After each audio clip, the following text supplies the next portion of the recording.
పుణ్యరేఖ నీవులే పుట్టినింటి వారికి, తులసి కోట నీదిలే మెట్టినింటి పూజకి.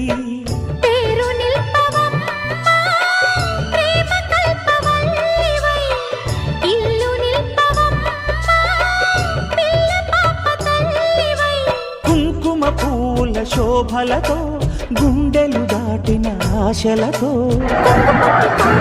అన్నగారి దీవెన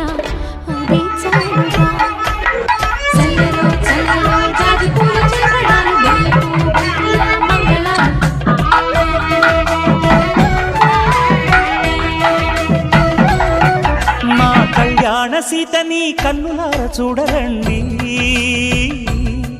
మా బంగారు తల్లిని దీవించి వెళ్ళరండి.